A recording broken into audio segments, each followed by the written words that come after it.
Hola, mi nombre es Sergio Sancho y soy miembro del equipo de Ideas Locas del CDCO de Telefónica y este año tengo el honor de presentar la nueva temporada de Code Talks.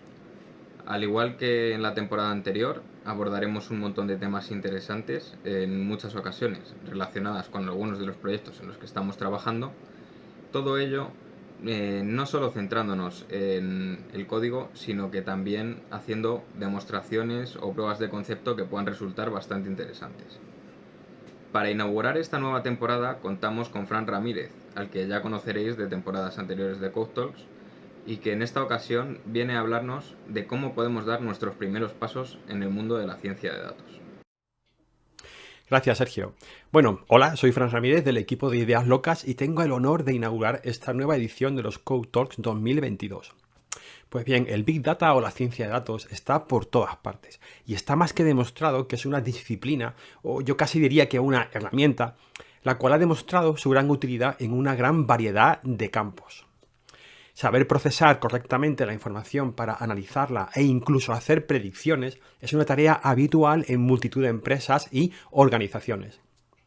Pues bien, estamos hablando del trabajo del científica de datos. Este puesto está altamente demandado, ya que su trabajo es de gran utilidad para prácticamente cualquier tipo de negocio.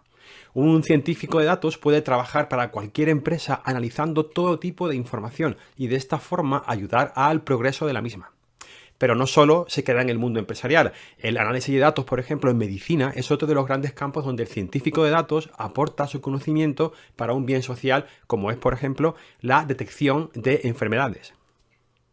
Además, la ciencia de datos es posiblemente el mejor punto de partida para luego acceder a disciplinas más avanzadas como puede ser el Machine Learning. Entonces, bien, Frank, me has convencido. Vale, quiero ser científica de datos. ¿Por dónde empiezo? Pues bien, vamos a ver las diferentes disciplinas que debemos conocer para poder comenzar la aventura en la ciencia de datos. Y aquí quiero hacer un disclaimer bastante grande. Vale, esta es una versión muy reducida, con lo mínimo que pienso que debemos de aprender para poder comenzar en el mundo de la ciencia de datos. Me he dejado multitud de otras técnicas, herramientas, etcétera, pero estas que voy a nombrar considero que son las indispensables. Pues bien, en pantalla podéis ver lo que se llama el ciclo de vida básico de los datos. Y sobre este vamos a ver las diferentes herramientas que necesitamos para aprender, para completarlo con éxito y también ver las diferentes disciplinas que debemos conocer para poder terminar todo este tipo de análisis. Todo ciclo de análisis de datos comienza con una fuente de datos. Claro, ¿no? De algún sitio tiene que venir la información. Pues tenemos que aprender cómo importarlo, qué tipo de formatos, cómo manipularlo, etc. Esta tarea es fundamental porque de ella depende que todo el resto del ciclo sea coherente con la información que hemos adquirido desde el origen. Y para afinar más la información pasamos al siguiente punto, que es la limpieza de datos. Una vez que hemos obtenido toda la información, pues ahora tendremos que ver, por ejemplo, si hay datos repetidos, si son nulos, categorizarlos bien, si son alfanuméricos, si son numéricos, etc. El siguiente punto es el Data Warehouse. Pues bien, este término lo que hace es englobar cualquier tipo de manipulación asociada a la información que hemos adquirido anteriormente, es decir, dónde la almacenamos. Y el almacenamiento suele ser siempre en base de datos, ¿no? Con lo cual, de alguna forma, aplicaciones externas o incluso otros equipos podrán acceder a esa información para poder manipularlo y realizar cualquier tipo de análisis. Y justo ese análisis es el siguiente punto. Una vez que ya tenemos la información, tenemos que procesarla con diferentes algoritmos para poder sacar conclusiones, por ejemplo, de predicciones, etc.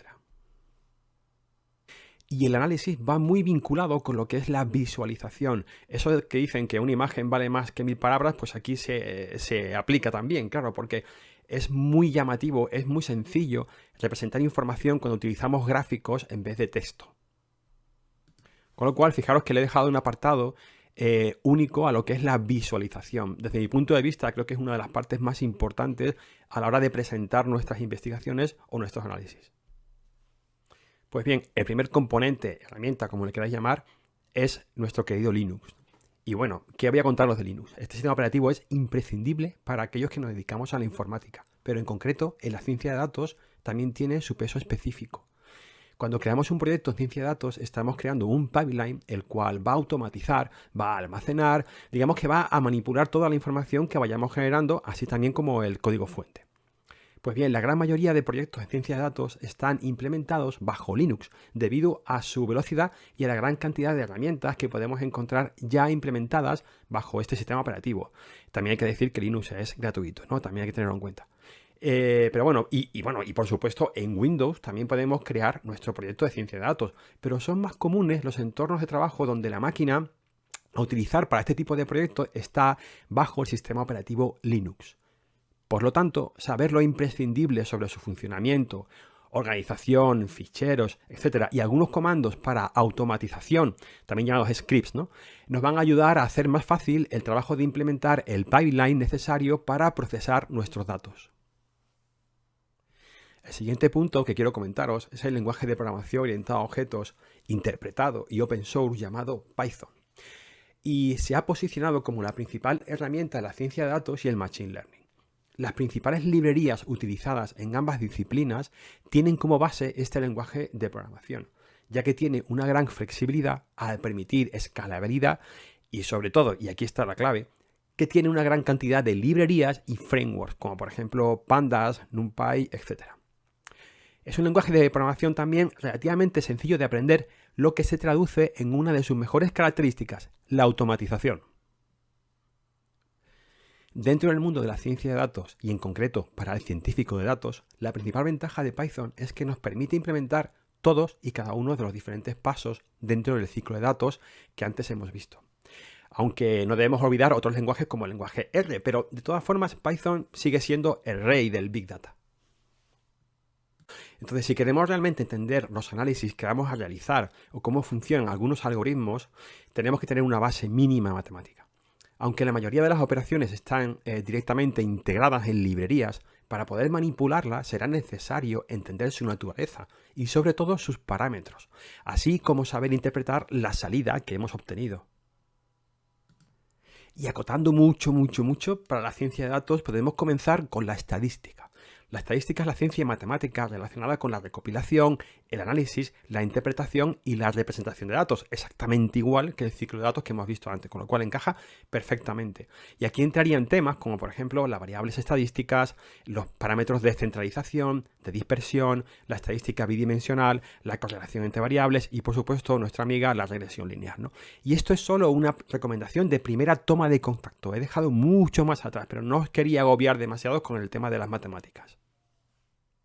Antes os hablé en el ciclo de datos de una parte que era el Data Warehouse, ¿vale? Y eso está asociado directamente con las bases de datos. Y en concreto, las bases de datos relacionales tienen una importancia especial dentro del mundo de la ciencia de datos.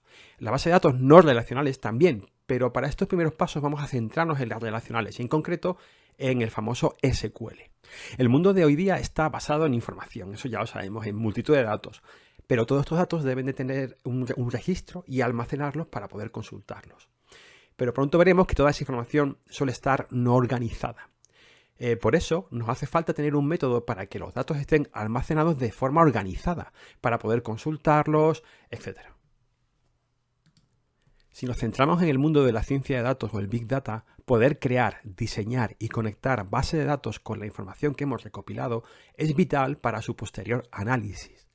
Una vez que se ha limpiado, ordenado y formateado toda esa información, hay que almacenarla en una base de datos para su gestión. Por este motivo, para el analista o científico de datos es totalmente necesario tener una visión muy clara de la importancia de las bases de datos y su manejo. Las bases de datos son el componente fundamental en el cual están basados lo que ya he comentado antes, llamados Data Warehouse, es decir, los sistemas que almacenan los datos desde única fuente o desde varias de ellas. Estos Data Warehouse nos permiten unificar en un solo punto la información recopilada, ya ordenada y limpia, ¿no? Esta información se unifica y crea una gran cantidad de datos, sobre todo históricos, ¿no? Y un procesado analítico. Y esto se llama OLAP, Online Analytical Processing. Por lo tanto, las bases de datos relacionales y en concreto el SQL es algo que debemos dominar, ya que lo vamos a necesitar durante todo el proceso del ciclo de datos. Y llegamos a la fase de limpieza de datos y la preparación de esa información, punto que es crítico. La gran cantidad de datos que generamos, ya sea a nivel personal o empresarial, tiene un volumen realmente difícil de cuantificar y sobre todo de manipular. Toda esta información es la que el técnico de datos, científico de datos, analista de datos, tiene que analizar y así encontrar patrones y resultados que lleven a conclusiones. Estas fuentes de datos que llegan a un técnico de datos, científico de datos o analista de datos pueden ser de lo más diversas, tanto en formatos, tamaños, etc. Por ejemplo, una persona genera información en redes sociales usando datos de la nube para fotos, etc. Y un ordenador genera mucha más información, como por ejemplo registro de logs, tráfico de red, un sensor de IoT, por ejemplo, etc. Si sumamos a las personas y a las máquinas, podemos agruparlos en una tercera categoría, que es la empresa o la organización que queremos analizar. Y aquí, además de estos datos, habría que sumar todos aquellos orientados al tipo de negocio. Como vemos, la cantidad de información generada puede ser prácticamente imposible de gestionar por su volumen. Por lo tanto, la primera fase antes de pasar a analizar toda la información será realizar un preproceso de esa información. Es decir, tenemos que preparar y filtrar esos datos antes de pasarlos a un algoritmo para que sean analizados. Si los datos de entrada son nulos, incorrectos, corruptos, etc., el algoritmo de salida o simplemente los cálculos que utilicemos en el análisis pueden ser imprecisos y aún peor, incorrectos. Y para esto hay varias herramientas, pero Pandas es una de las más utilizadas. Pandas es una librería Python que nos facilita enormemente la manipulación de los datos y su proceso de limpieza. Otra librería en Python importante, asociada también con Pandas, es NumPy. Esta nos permite trabajar con datos en formato numérico y facilita, por ejemplo, las operaciones con matrices.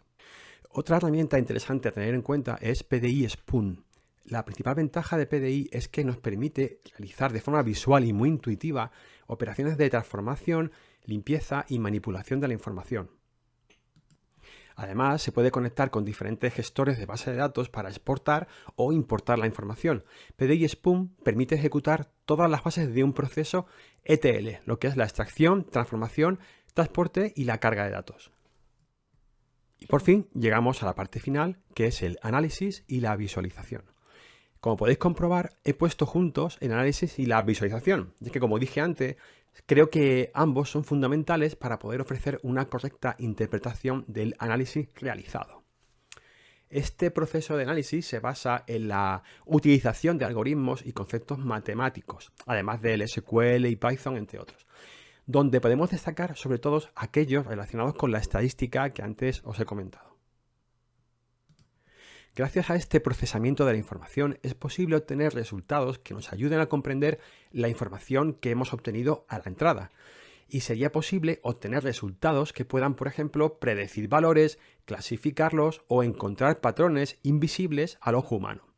Por este motivo, el proceso de análisis quizás sea el más importante de todos, ya que es el que nos mostrará los resultados que aplicaremos en la resolución del problema en el cual estamos trabajando. Pandas también nos permite y nos ayuda en este tipo de análisis, ofreciendo una colección de comandos que nos permiten realizar estos cálculos de análisis, como por ejemplo la correlación o la covarianza, entre otros muchos. Existen muchas librerías para visualizar información en Python, y todas ofrecen la posibilidad de visualizar prácticamente cualquier tipo de gráfico, y su elección va a depender básicamente del estilo, de la visualización, es decir, del diseño, y sobre todo de las mejoras que nos puedan ofrecer y también las variables que nos permita controlar ese diseño final del gráfico. Por ejemplo, las librerías más usadas en Python para visualizar información son, por ejemplo, Matplotlib. Esta es quizás la más conocida y se usa para la creación de visualizaciones en Python. Y además nos permite visualizar prácticamente cualquier tipo de gráfico, pero en su contra tiene que la construcción de los gráficos requiere crear un poco más de código para implementarlo que otras librerías. Otra librería muy utilizada es Seaborn. Seaborn tiene como ventaja que ofrece más detalle y calidad en los gráficos que Matplotlib, utilizando menos código. Pero los diseños son muy detallados y en su contra tiene que no ofrece la misma colección de gráficos que Matplotlib. De hecho, Seaborn trabaja con Matplotlib como base. Y bien, pues esto es todo, pero solo es el principio. De nuevo os digo que esto es una primera toma de contacto. A partir de aquí se abre todo un mundo por explorar, pero este puede ser un buen punto de partida. Así que espero que esta pequeña guía os sirva de ayuda para animaros a introduciros al maravilloso mundo de la ciencia de datos.